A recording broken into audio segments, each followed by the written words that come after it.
Do not attempt any of these mine explorations. Mines are unstable and can be very dangerous. This video is for educational purposes only, and we do not assume any responsibility of injury. Therefore, we will not provide the location of these mines. Just sit back and enjoy.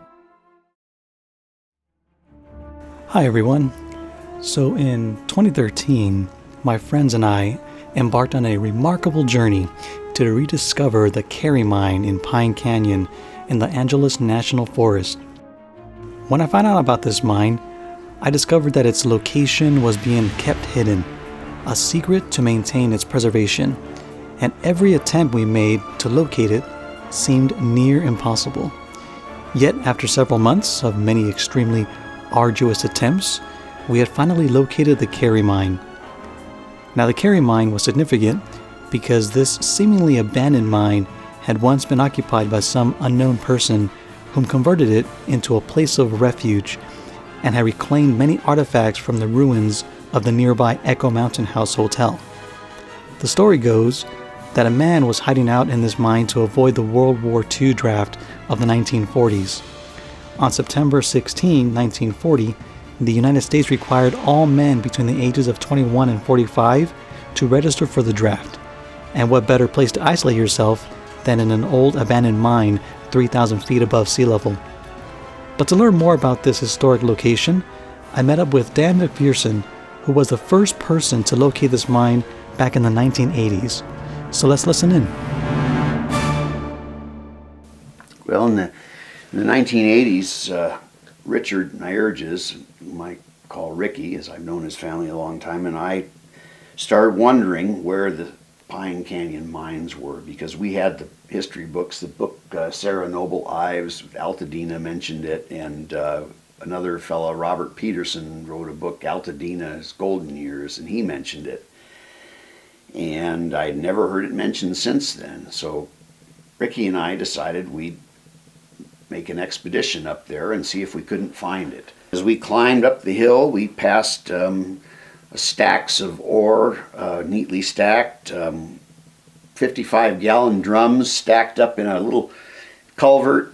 We saw pieces of this and that. There was a pipeline going straight up, and we thought we were getting close to something, and we were quite excited. And finally, we got up to the top, and there's a laying on the ground right in front of the place is an old Victrola phonograph. And I recognized it because my father had one, and we looked at it, and here, this is the tone arm to it. We moved it inside of the mine because we kind of wanted to protect it a little bit. We climbed a few feet higher, and there was a tiny little door going into a little hole in the side of the hill. The door had a number 100 on it. It was gray, and it looked like it was silo door or a attic door. It was a small door, about 3 feet tall. When we got inside, most of what we saw there, we could see the belongings there of this, that somebody had been living in there.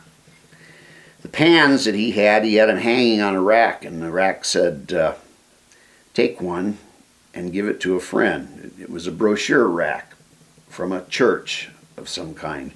The calendar that was hanging on the wall, July 1944, appears to also have been taken from a church. There were gallon-sized jugs of wine from the Gosti vineyards sitting on the floor. I assume they were from a church.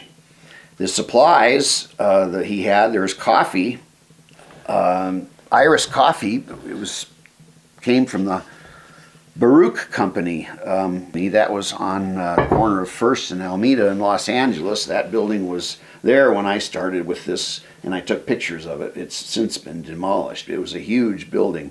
That's where he got his coffee. He probably picked it up down in Altadena somewhere and went up there. The mountains were closed, so he defied they had armed guards patrolling the mountains to keep people out, so he obviously avoided them. Yeah, it was a different time, and sure, he might have just been a hermit. It's hard to say. He might have been homeless. They didn't take care of homeless people back then, but he had enough money to buy supplies. And I was there 43 years later, and there's a supply sitting right there on the ground. I mean, corn oil. I mean, what was he doing with corn oil? He was cooking meals on a little stove up there. Here's his dinner plate. dinner plate and one of the tops to one of the stove. It had a little four-port stove. There's some soda pop. Looks delicious. There's a lot of sediment in it.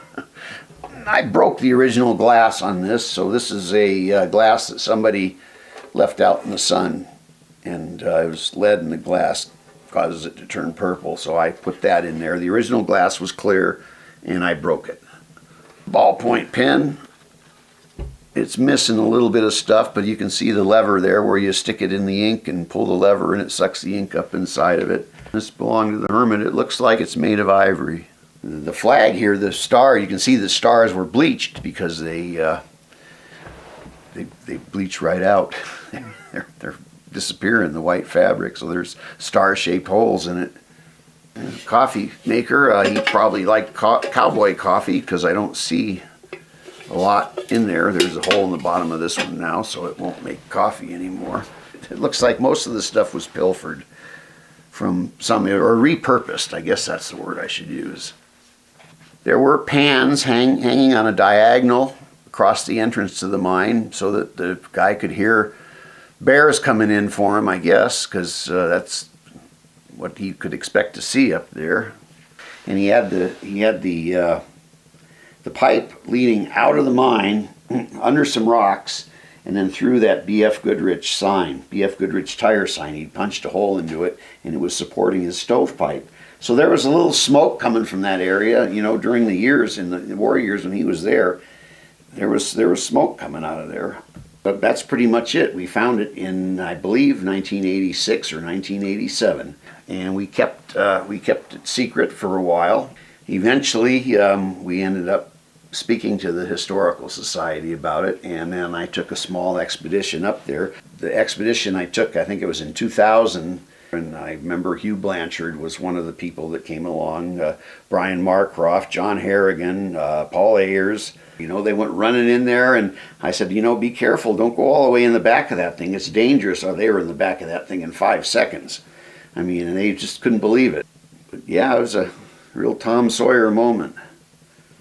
This is really funny. We had this unshakable feeling that it was there. It's hard to describe. It just drove us. But we knew there was something there.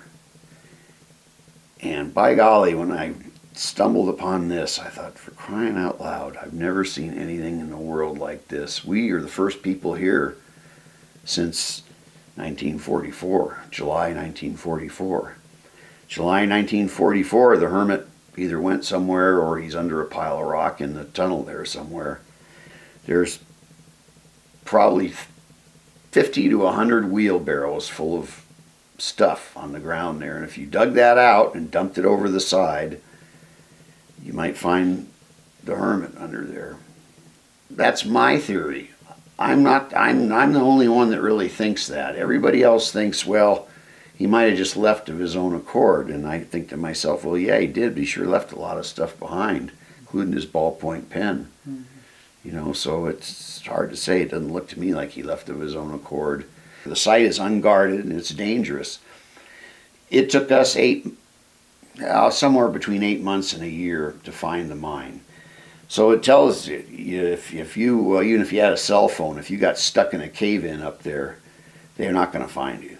Not for many, many years. And of the 3 holes that were made at the base of that outcrop of iron-bearing quartz, we found 1. So there are 2 more there, one of them much larger.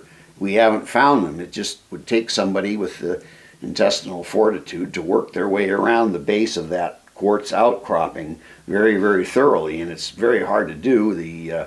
You miss something and you fall straight down about almost a sheer drop, and you'll land in a nut yucca or a cactus plant or something. We've done that. Both of us took some pretty nasty falls trying to find this thing, and I mean, you jump onto something that looks like solid earth and it's not, and down the hill you go. And I went sliding down the hill, and the only thing I could grab was a yucca plant, which I grabbed. There were so many things we could bring down, but we made several expeditions, and each time we brought down something. And I think that's the only reason it still exists. Most of these things were in an advanced state of decay when we got them, but chances are I may take them back up there one day.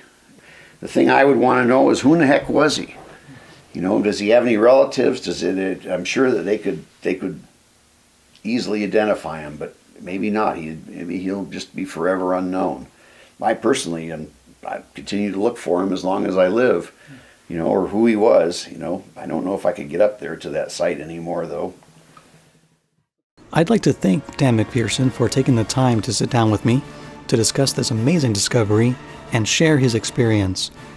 And for all you adventure seekers out there, have fun and be safe.